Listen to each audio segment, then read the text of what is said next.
Śrīmad-Bhāgavatam, Canto 10, Chapter 81. We are continuing the discussion that the self-reflection that Sudama Brahman is doing on his return journey from Krishna's abode to his home. He's thinking about himself. 10:81:15. His main thought at this particular point is an amazing level of gratitude. Aho brahmanya devasya drushta brahmanyata maya yaddaridratamo lakshmim ashlishto bibratorasi. So he's saying that just see, there is Krishna's, the reputation is there, and there is the reality of Krishna. Sometimes the reality lives up to the reputation, and sometimes the reality disappoints us. So the reputation and reality, sometimes the reality is actually better. Reality is greater. And that's what. And sometimes the reality is actually disappointing. It's worse. So we may hear that somebody is a very kind and approachable and warm person, and when we meet them we find that they are quite cold, or at least they are not as warm as we thought they were. But here we see that they are. So aho brahmanya devasya, he's saying that there is Krishna's reputation. What is Krishna's reputation? He is the Brahmanya Deva. Namo Brahmanya Devaya. So he is the god of the Devatas. He of the Deva of the Brahmanas. He takes care of them especially. That's his reputation. And then what is his reality? He's saying, I have personally seen that today. The reputation is Drishta Brahmanyata Maya. I saw the reality. And what was the reality? That is the way he cared for Brahmanas. Yad daridratamo lakshmim.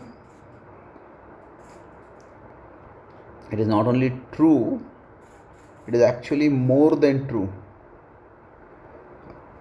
And he is giving an example. Yad daridratamo lakshmim.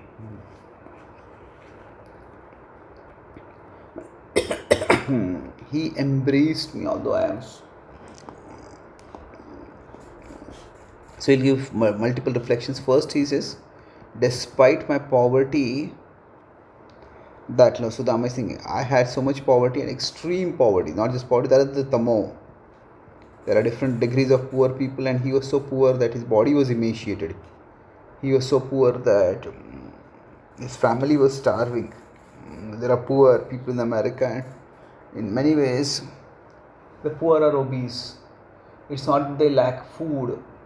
It's often they live on welfare, and the food that they get on welfare is not very healthy, and thus they end up having problems. So poverty, he was having extreme poverty, and it was seen, and among many other things, in his emaciated body, daridratamo. And then he is saying that Krishna embraced me. Krishna is the goddess of fortune. And it was not, Krishna is the Lord of the goddess of fortune, and Ashlishto, Ashlishyamam Marmhatam Karotava, the Lord of the goddess of fortune. So he has, Urasi is on the chest, Bibhrata, Lakshmi is carried on him. It's not just a namesake, that she's always there with him. That Lord of the goddess of fortune, he embraced me. So his utter disregard for anything else except as compared to the regard for Brahmanita is seen over here. And he's appreciating it profusely. He's saying that for Krishna, how do we know Krishna is Brahmana Deva? That he is saying wealth, if we have a reputation for something, then that has to be seen through actions. And He's showing Krishna's priority. Krishna's priority was that if you consider in the list of priorities, priority list if we put it, then we would have wealth is shown to be so low. Normally people of a particular stature, they are very conscious of their stature and they may not meet with people who are of a lower stature, or even if they meet, they are a bit standoffish. That they, okay, this is the paid help. The paid help should know their place. They should not intrude into our place. So they would treat them low down.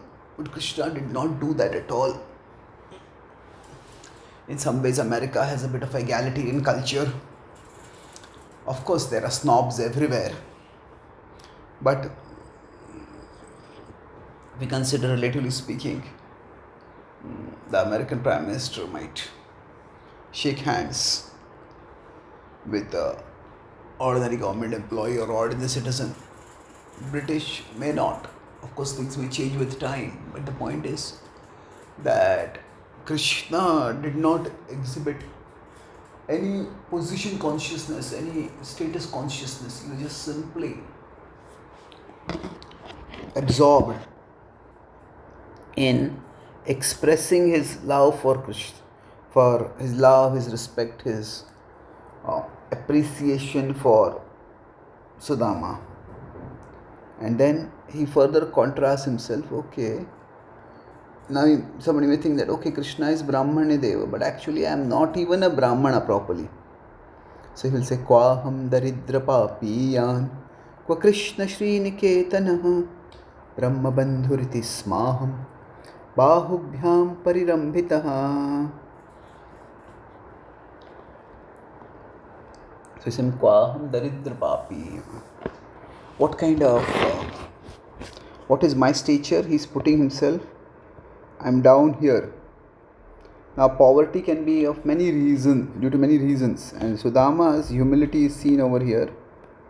Sometimes people who are poor, they may blame, like the society is rigged against me. They may blame some people, people, this is Kali Yuga, people have become so cold-hearted, people have become so uncharitable. Even before Kali Yuga began, Kali Yuga has been like a whipping boy for people. Kamsa blamed Kali Yuga when the prophecy that his 8th child of Devaki will kill, that didn't work out. So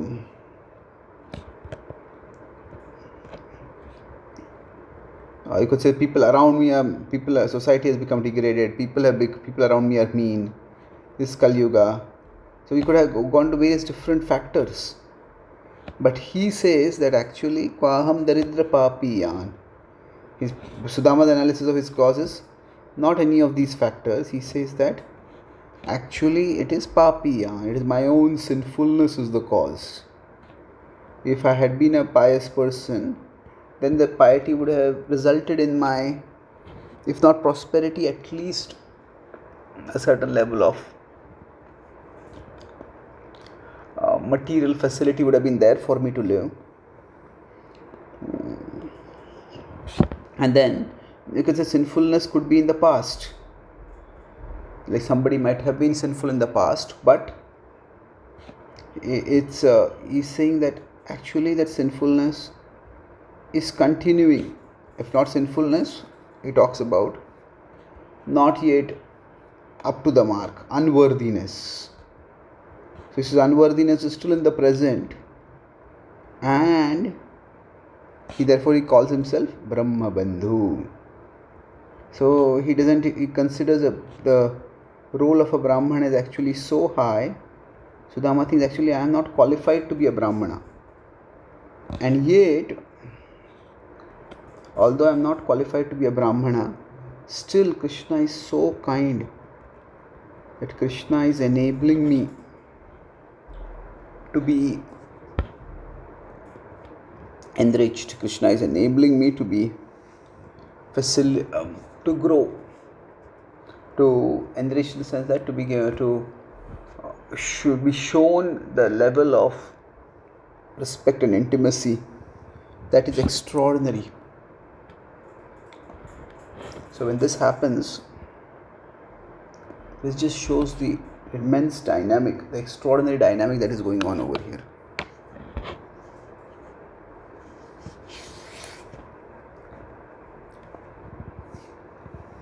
So when there is extreme humility, it requires the humble heart can be a grateful heart, and a grateful heart can be a joyful heart. In contrast, an humble heart, I won't use the word opposite of our heart, can be humble, and then it can be grateful for what we have. When we don't think I'm deserving of things, then we don't get it, then we can actually value it. On the other hand, if our heart is entitled, I deserve this, then we can't be grateful for whatever we get, because we tend to become calculative and resentful about what we have not got. So when we are entitled, whatever we have, that is never enough. So in terms of, we feel not grateful, but we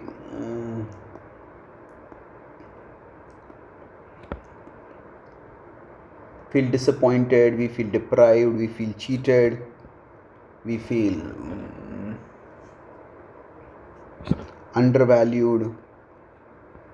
When we feel that we have been, it's very easy to feel, when we are entitled, we feel devalued. And when we feel devalued, then it's easy to become resentful.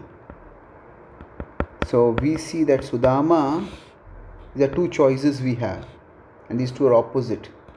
This was Sudama's choice, and that is what is the key to a heart that is happy.